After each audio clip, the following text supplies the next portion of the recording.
Part 3. A Light Behind Stone Walls. A rabbi asked his students, "When at dawn can one tell the light from darkness?" One student replied, "When I can tell a goat from a donkey." "No," answered the rabbi. Another said, "When I can tell a palm tree from a fig." "No," answered the rabbi again. "Well, then what is the answer?" the students pressed him. "Not until you can look into the face of every man and every woman and see your brother and sister," said the rabbi. "Only then have you seen the light. All else is still darkness." Hasidic Tale. Chapter 10. The Los Angeles County Jail. I never realized how often the Menendez name is mentioned in the general media. One night I hear Erik's name in a television show I'm watching. I suppose I've always known or had some sense of the publicity, but that was during his trials, when such media might seem more reasonable. Now I suddenly find myself in a position where I'm deeply and emotionally involved with Erik, which makes me much more sensitive to the whole subject. As for Erik, he flat out refuses to watch any media about his life or his case. He'll purposely avoid any show that talks about him, and even those that might talk about him. It's not that he runs from it. He simply finds the fascination completely ridiculous and a little weird. From within the Los Angeles County Jail, he was unable to see how widespread the coverage of his trials have been. And of course, it's not as though the coverage was very fair-minded, as I suppose it was natural for him to turn away from it. 2 movies were made about Erik's case. A third had been requested of the writer Robert Rand, who actually knew Erik's father, and who, after following the case more closely than any other journalist, believed in the truth of Erik's and Lyle's defense. However, the network response to his script was that because it leaned towards the Menendez defense and away from the prosecution's theory, it wasn't politically correct enough to produce. When you consider this, it's actually a disturbing notion. Only the movie that rubber-stamped the prosecution's view are deemed politically correct. But that's true of every trial, I feel. I'm new enough to all of this to still be amazed that most members of the media have failed to grasp Erik's true character. Forget the compassion and empathetic man he is. They somehow misjudged even his most basic nature, when unfortunately it's his very nature that makes it almost impossible not to believe in him as a person. The portrait of Erik as a sinister or dark person is as absurd as it is sad to me. Sadder still is that Erik has grown accustomed to the negative portraits the media paints of him. He simply accepts it. A few years ago, the retired judge Daniel Letty wrote, "I have long dissented from the majority view of Erik and Lyle Menendez. Watching the trial, evaluating the demeanor of the brothers on the witness stand, and reviewing court documents has convinced me that they were the victims of horrendous, protracted sexual abuse, and that they killed their parents in the sincere belief that they themselves were about to be killed. Not that I was alone in supporting the brothers. In fact, their first trial ended in a hung jury, with a majority of the jurors voting to acquit them on the murder charges. Moreover, there is no doubt in my mind that but for the erratic behavior and highly questionable ruling of Judge Stanley Weisberg at the second trial, the brothers could well be free today. In fact, it has always been far from the truth to believe that Erik had no reputable support. Unfortunately, the common depiction of him, a depiction I believe was created to sell newspapers and books and generate television ratings for the networks, was grossly inaccurate. I remember asking Erik about the movies made about his case. He said he only saw pieces of them, but that so little of the movies truthfully described the events in his life that they might as well have been fictional accounts. What does it feel like watching yourself portrayed? I had asked him. I was curious to know how he viewed what I could only imagine as a very unnerving and bizarre experience, seeing a version of your life, accurate or not, played out on television. I thought it was strange, he said, but it was more stomach-turning than anything. I had switched it off. It's not that I wanted to run from it. It's that those last years, and then the county jail, the trials, the media, that was a period of intense suffering, not only for me, but for my extended family. Why revisit it? I wouldn't have watched them either, I said. Once again, I'd heard Erik mention the county jail in the same breath as the trials and the terrible years before. He had previously mentioned his experience there, but we'd never really discussed them. The Los Angeles County Jail, with over 3,000 inmates, was the largest and most violent jail in America. I said, "Do you still think about those years in the county jail? Do they bother you?" He had smiled and reassuringly squeezed my hand. "Sometimes. Someday I'll tell you about them. Another way of saying, not right now. I said nothing, but even after only a few months together, Erik and I had a rapport that didn't always need words. We knew each other in a way that seemed too intimate for the time we'd spent together, yet neither could we deny the connection. He leaned back and studied me for a moment. Now?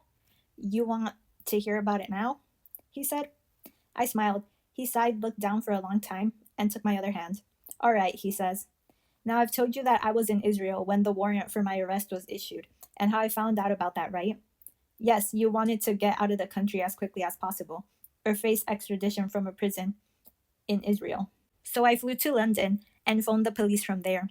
I voluntarily flew back to the United States and turned myself in. Did you ever think about running? He considered this. I needed to come home. It may sound strange, but in a way I was relieved. I needed to confess and talk about what I'd done and what had happened. I couldn't keep it inside much longer. Not telling my family was just as hard and made me feel even more ugly inside. The only person I could possibly have told was Andy, because he knew for years before what I was going through. You mean he knew about your father? Right. But Erik, you knew you weren't a murderer? What I knew was that 2 people I loved were dead. And not just any 2 people, Tammy. I wasn't thinking in legal terms. Why it happened hardly mattered to me anymore. My conscience didn't care. I mean, sure, I knew what happened on an intellectual level. I'd panicked and shut down. But I still couldn't understand how I responded that way. To this day, no matter how much time goes by, I still never have. So I came back. I was searching for something, some answers, I guess. You did tell Dr. Oziel, though. By that point, I'd been dreaming about death and not wanting to wake up in the morning. I'd had a vivid dream where I killed myself. I remember the physical pain of it, and then it was suddenly over. And I was floating in the vast blue expanse. I felt completely at peace, almost as if I was that peace itself. No more agony and guilt. I felt whole and in a quiet state of bliss. Then I woke up and realized that I hadn't killed myself. I was still alive. It was the most miserable thought. You hated yourself. Oh, yeah.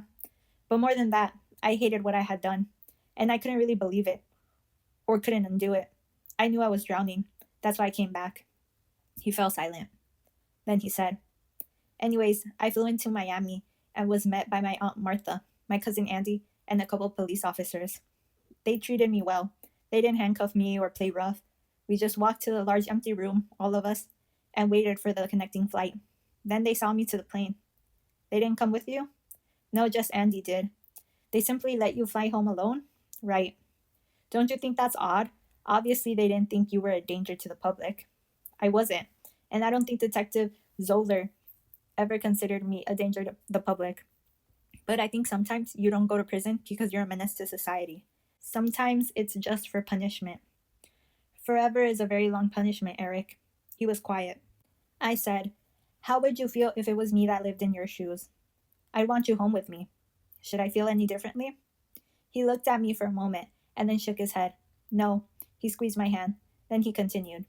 So I landed in LA. The detectives had already told the press that I was in jail, so the airport was pretty much empty. Of media? That was clever. But I thought most detectives liked to parade the person by media in handcuffs. Not these guys. They weren't media hounds. None of that mattered to them, and I thought that was very honorable. So there I was, riding in the back of the police car, on my way to the central jail, thinking, my God, what is going to happen now? In my worst dreams, I could not have imagined what life in the county jail would be like. Entering the Los Angeles County Jail was, for anyone, like stepping into a different world. Here, men did not live in homes or rooms. They were housed in cages, sometimes 2, 4, 10, or 100 at a time. Everywhere there were cells, barred rows, and more cages. Filthy gray walls and long tiny corridors led to still more cages. The county jail, at all times, a writhing mass of motion, was swollen with prisoners. Hands cuffed behind his back, Erik was taken through a series of hallways, the walls not concrete, but bars punctuated with human hands and faces. Dozens of men in cells are rarely quiet, the noise level pitched higher, as if competing with the stench. Erik was recognized immediately. Prisoners began to holler at him. Like a wind swirling through the corridor, Prisoners in cages ahead heard the commotion and pressed against the bar. A frenzy stirred. Eyes searched, arms reached through the bars, and deputies pushed them away. Erik was taken to an empty cell and changed to a wooden bench.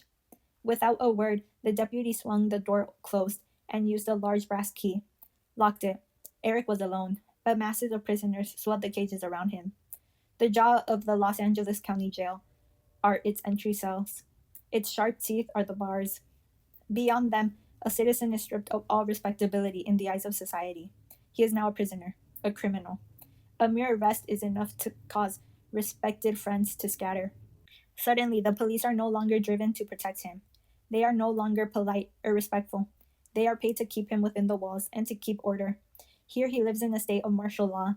Many people there would argue that they've lived in such an environment in their neighborhood streets. But to Erik, it was a radical and frightening change. He examined the tiny, very dirty cell and readjusted his chains. Every experience was striking and new. The most prominent sound that echoed in the halls were screams, eerie laughter, and clanging of chains. Erik's cell was referred to as a holding cell. He'd been taken to another cell in a couple of hours. He didn't know whether he'd be segregated or placed in the general population. Although reared for much of his life in relative opulence, Erik was never comfortable with class separation. In fact, his favorite novel was Hesse's Siddhartha. He viewed every man as being equal.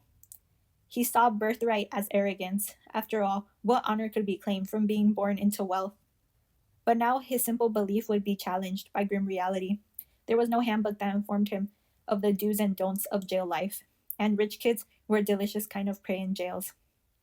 Erik was no fool, and he was never a coward. His parents had often reared him into the fires of brutality, and he believed there was little he would see that would truly scare him. It was, of course, wrong.